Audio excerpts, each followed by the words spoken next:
retrouve pour une vidéo un peu différente de celle que j'ai fait jusque là parce que je voulais vous parler de 3 classiques que j'ai vraiment beaucoup aimés.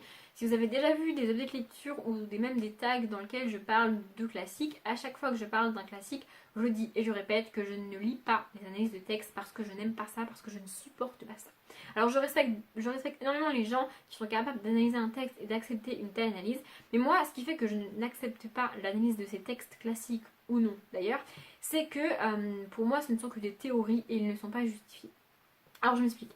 Pour moi, je n'accepterais une analyse de texte ou une explication de texte à la seule condition que l'auteur lui-même ait attesté que cette analyse de texte était vraie et que c'était vraiment, enfin que ça démontrait vraiment ce qu'il avait voulu faire avec ses mots et avec son texte.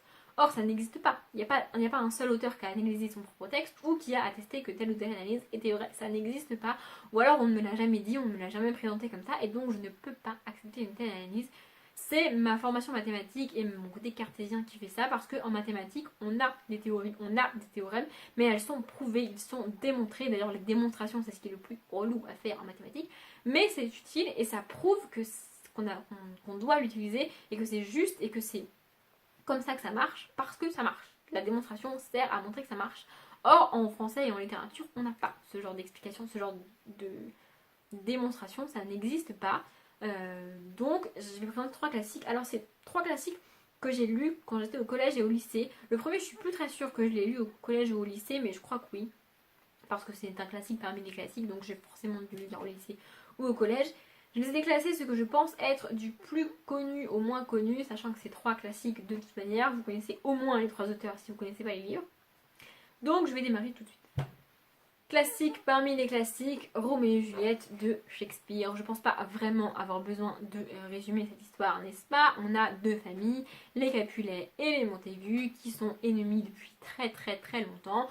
Manque de bol, Roméo Montaigu et Juliette Capulet vont tomber amoureux l'un de l'autre, et là ça est le bordel. C'est probablement parce que cette histoire finit, c'est tragique, c'est l'une des histoires les plus tragiques de la littérature, ça finit dans une espèce de carnage, c'est une catastrophe cette fin. Je pense que c'est c'est le premier livre aussi triste que j'ai aimé et ça doit être le livre qui m'a initié aux livres tristes et qui fait qu'aujourd'hui j'aime les livres tristes et je préfère les livres tristes aux livres qui finissent bien. C'est peut-être mon côté tordu, je ne sais pas. Mais bref, j'adore ce livre et cette histoire. Et au-delà de cette histoire, Shakespeare est toujours un personnage qui m'a intriguée parce que je ne sais pas si vous le savez, mais encore aujourd'hui on ne sait pas qui est Shakespeare. On n'est pas sûr de qui a écrit ces histoires, on ne sait pas. On ne sait pas qui il était. Alors vous trouvez des biographies de Shakespeare, mais on n'est pas certain que ce soit le Shakespeare et la personne qui a écrit tous ces textes. D'ailleurs, je crois qu'il y a même une théorie qui dit qu'on n'est pas sûr que tous les textes signés Shakespeare aient été écrits par la même personne. Donc c'est assez compliqué. C'est un personnage qui m'a toujours intriguée. J'ai pas lu énormément de pièces de Shakespeare. Je crois d'ailleurs que c'est la seule que j'ai lue de lui. Il faudrait vraiment que j'en lise d'autres. Mais je sais pas, j'ai jamais pris le temps de le faire. Il faudrait que je le fasse. D'ailleurs, il faudrait vraiment que je relise cette pièce de théâtre là. Parce que je connais cette histoire par cœur. J'ai vu des dizaines d'adaptations.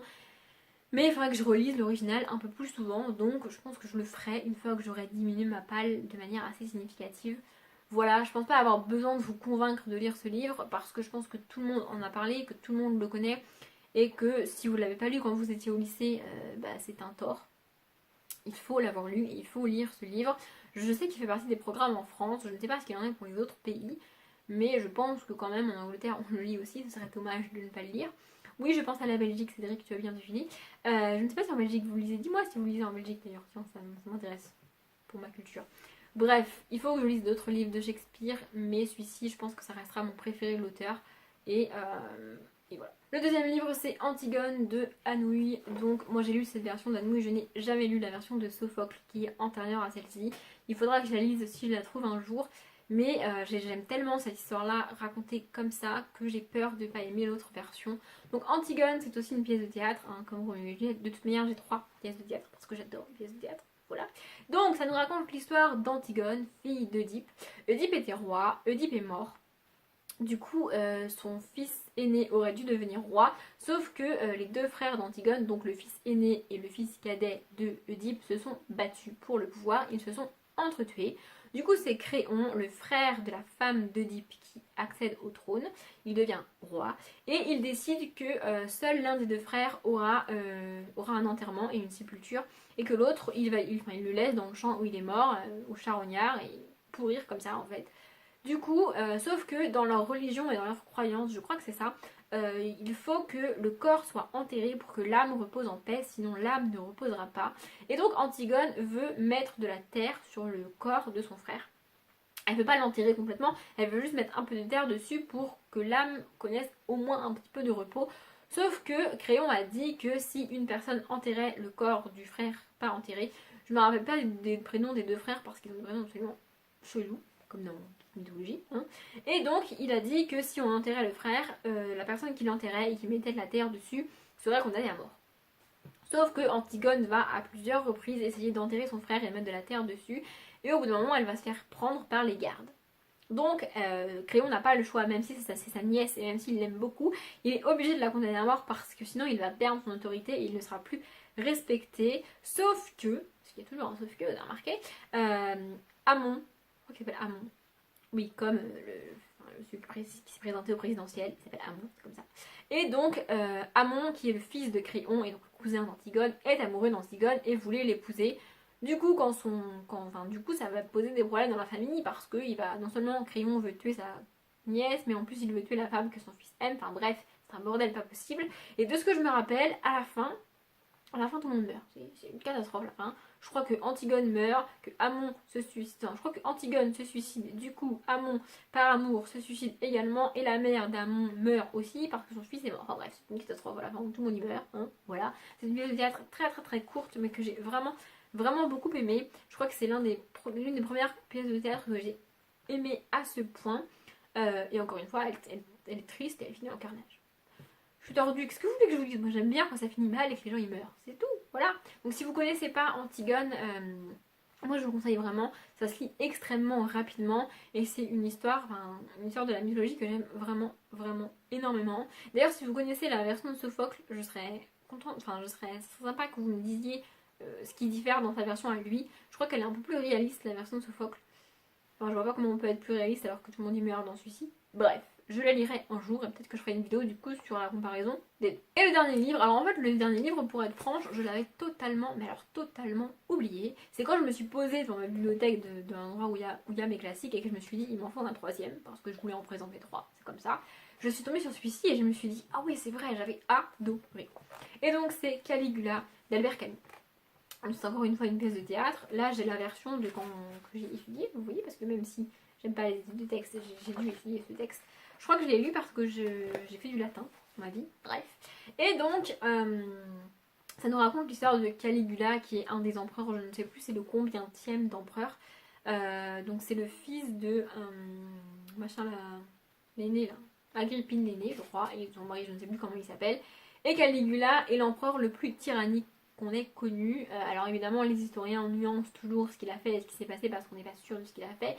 Mais en gros, il est complètement taré ce gars. Il est fou dans sa tête.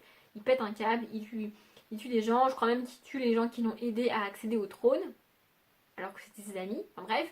Et apparemment, il aurait aussi eu une relation incestueuse avec sa sœur. Et il est complètement taré. Les historiens et les psychologues qui se sont penchés sur son cas ensuite ont dit qu'il était fou. Enfin, c'était de la folie. Mais vraiment, psychologiquement, il était instable. Et il est devenu empereur. Je crois qu'il y a toute une histoire avec sa mère ou je sais plus, enfin bref. Mais cette histoire j'avais particulièrement aimé parce que c'était particulièrement tordu. Caligula est l'un des personnages de la mythologie, de l'histoire et de la Rome antique les plus sanglants et les plus psychotiques. En fait, ce mec est dingue en fait, tout simplement. Hein. Et j'ai vraiment adoré et c'est ce qui m'a donné c'est ce qui a fait que j'ai adoré mes cours de latin et que j'ai voulu continuer et que j'ai continué d'ailleurs parce que oui, même si j'ai fait une licence de mathématiques et un master d'informatique, et j'adorais le latin et la lecture. Voilà, c'est comme ça. Donc voilà, j'ai vraiment adoré et si vous connaissez pas Caligula, je pense que c'est quand même l'un des plus connus de Camus, mais je suis pas certaine parce que il y a notamment L'étranger dont on parle beaucoup, que j'ai lu aussi d'ailleurs. Hein. Donc voilà, c'est encore une fois, c'est une pièce de théâtre, donc ça se lit extrêmement rapidement.